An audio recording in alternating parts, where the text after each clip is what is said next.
नमस्कार।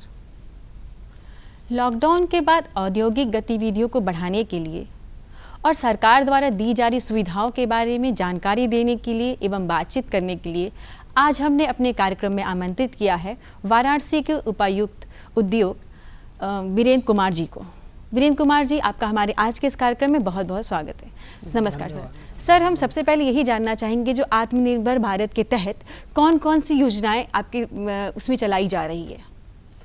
कि जो माननीय प्रधानमंत्री जी द्वारा घोषणा की गई थी आत्मनिर्भर भारत योजना की, और उसके बाद विस्तृत जो हमारी माननीय वित्त मंत्री जी द्वारा जो पैकेज का विस्तृत विवरण दिया गया, उसके तहत जैसे ECLG है, ECLG के तहत 3 लाख करोड़ का बजट भारत सरकार द्वारा निर्धारित किया गया, जिसके अंतर्गत जो योजनाएं हमारी जो इकाइयां हमारी पहले से चल रही हैं, उन इकाइयों को 20% जो उनकी वर्किंग कैपिटल है वो बढ़ा के उनको दिया गया है बिना किसी गारंटी, और उसका इंटरेस्ट रेट भी सामान्य उससे कम रख के वो उनकी वर्किंग कैपिटल को बढ़ाया गया। उसका लोन लगभग यहाँ पे जनपद वाराणसी में लगभग 18,000 यूनिट्स को उसका लाभ दिया गया है। इसके साथ ही स्टेट्स यूनिट ऐसी हुई कि जिनको जो पिछले 6 महीने से नुकसान में चल रही है, घाटे में चल रही है, घाटे में चल रही है, उनके लिए 2 लाख करोड़ का जो है भारत सरकार द्वारा बजट निर्धारित किया गया। तो उसके तहत भी ऐसी इकाइयों को भी ऋण की सुविधा उपलब्ध कराई गई है, ताकि वो अपना जो घाटा है उसको पूरा कर सकें और अपनी इकाइयों को सुचारू रूप से चला सकें। उसके अतिरिक्त जो हमारा GPF होता है, GPF में ये प्रावधान किया गया है कि एक तो 2% की उनको GPF भारत सरकार द्वारा प्रतिपूर्ति की जाएगी, और जो 100 यूनिट से कम जिस ऐसी यूनिट जहां 100 से कम रोजगार उत्पन्न हो रहा है, 100 से कम एम्प्लॉय है, उनका जो भी GPF का है, जितना भारत सरकार यूनिट देंगी उतना ही पैसा सरकार देगी। इनको ये रिलीफ हमारे आत्मनिर्भर योजना के तहत दिया गया। इसके अतिरिक्त प्रदेश सरकार द्वारा पहल करते हुए जितनी भी हमारी यूनिट्स जो बंद पड़ी थी लॉकडाउन में, उनको गतिमान करने के लिए, उनको संचालित करने के लिए, सुचारू करने के लिए छूट दी गई है। इवन यहाँ तक बनारस में जब ये हमारा शनिवार और रविवार को प्रदेश सरकार द्वारा लॉकडाउन घोषित किया जाता, उसमें भी उन इकाइयों को चलने की छूट है। इस तरह ये हम प्रदेश सरकार द्वारा प्रयास यहाँ किया जा रहा है। अच्छा, ये बताइए, जो अब तक कितने लोगों को आपने इसका लाभ दिया है, और इसका सरकार जो प्रयास कर रही है, इसका क्या असर आप देख रहे हैं? लोगों में क्या असर नज़र आ रहा है आपको? कि जो एक तो जो हमारी जो अर्थव्यवस्था में ठहराव की स्थिति आ गई, बिल्कुल बहुत ज़्यादा, उस ठहराव से या जो एक अर्थव्यवस्था ठहर सी गई थी, और उद्यमियों को ये लगने लगा था कि अब हमारा कैसे हमारी यूनिट्स चलेंगी।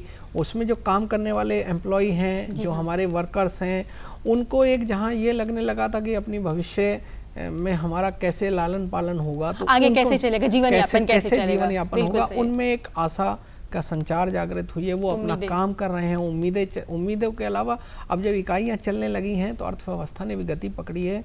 धीरे धीरे जब कोविड महामारी का असर होगा तो ये अपने जब बाजारों में अपनी रौनक लौट आएगी तो फिर से उसी तरह ये संचालित होगा। अच्छा, और क्या सुविधाएं दी जा रही हैं सरकार द्वारा इसमें आत्मनिर्भर भारत वाले में? और क्या सुविधाएं दे रहे हैं लोगों को आप, किस तरीके से? आत्मनिर्भर के भी अतिरिक्त हमारे यहाँ बहुत सारी इसकी योजनाएं हैं। जैसे हमारे यहाँ लोन के लिए जो भी हमारे ऐसे बेरोजगार युवक युवतियाँ या जो भी लोग हैं जो कोई अपना काम करना चाहते हैं, तो हमारे यहाँ 3 ऋण योजनाएं चल रही हैं। प्रधानमंत्री ऋण योजना है, प्रधानमंत्री PMEGP है, प्रधानमंत्री रोजगार सृजन योजना, फिर मुख्यमंत्री युवा स्वरोजगार योजना, 1 डिस्ट्रिक्ट 1 प्रोडक्ट स्कीम है। उसमें उसके 3 पार्ट हैं, एक लोन का पार्ट है, एक CFC सामान्य सुविधा केंद्र बनाने का है, तीसरा ट्रेनिंग का है। तो ODOP की ट्रेनिंग कार्यक्रम में हम लोगों को ट्रेनिंग करा के उनको एक लगभग 20,000 की किट प्रदेश सरकार द्वारा मुहैया कराई जा रही है, जिससे कि वो अपना कार्य और अच्छे से बेहतर ढंग से कर सकें, क्योंकि उनको उन्नत तरह की किट मिल जा रही है। लोन में हम उनको 25% की छूट के साथ में जितना भी उनका लोन दिया जा रहा है। और इसमें ODOP में ट्रेडिंग के लिए भी ये एकमात्र ऐसी लोन की योजना है कि जिसमें हम व्यापार करने के लिए, कोई दुकान खोलना चाहता है, साड़ी व्यवसाय, जैसे यहाँ पे ODOP का जो भी हमारा सिल्क प्रोडक्ट है, तो उसका कोई व्यवसाय करना चाहता है, उसके लिए भी ये सुविधा है। फिर मुख्यमंत्री युवा स्वरोजगार में 18 से 40 वर्ग के जो भी ऐसे युवा हैं जो कोई काम करना चाहते हैं, उनको 25% की छूट है। प्रधानमंत्री रोजगार योजना के अंतर्गत 15 से 35% तक की छूट है।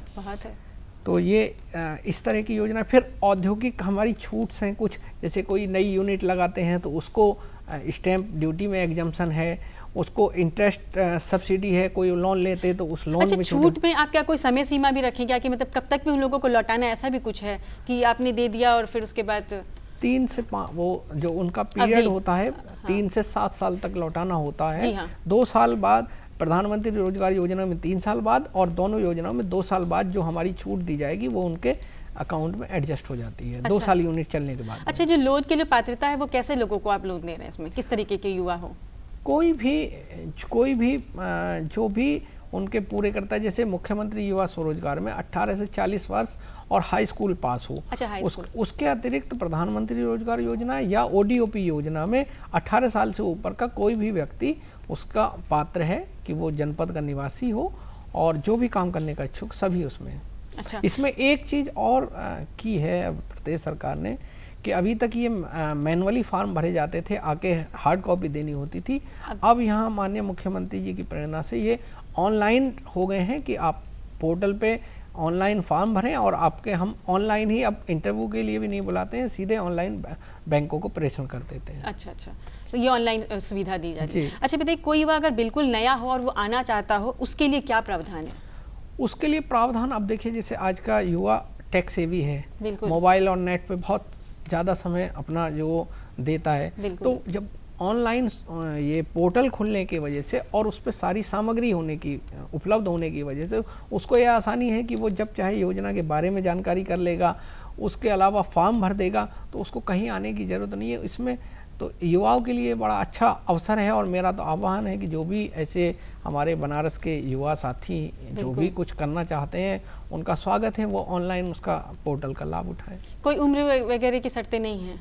केवल मुख्यमंत्री युवा स्वरोजगार योजना में 18 से 40 साल, बाकी उसके अलावा दोनों योजनाओं में कोई उम्र की सीमा नहीं है, कोई सीमा और कोई शर्तें नहीं, बस हाई स्कूल क्वालिफाइड हो। जी, हाई स्कूल केवल मुख्यमंत्री में, उसके अलावा बाकी प्रधानमंत्री और प्रधानमंत्री रोजगार योजना और ODOP योजना में आपको 5 लाख तक 5वीं पास और 5 लाख से ऊपर 8वीं पास होना चाहिए।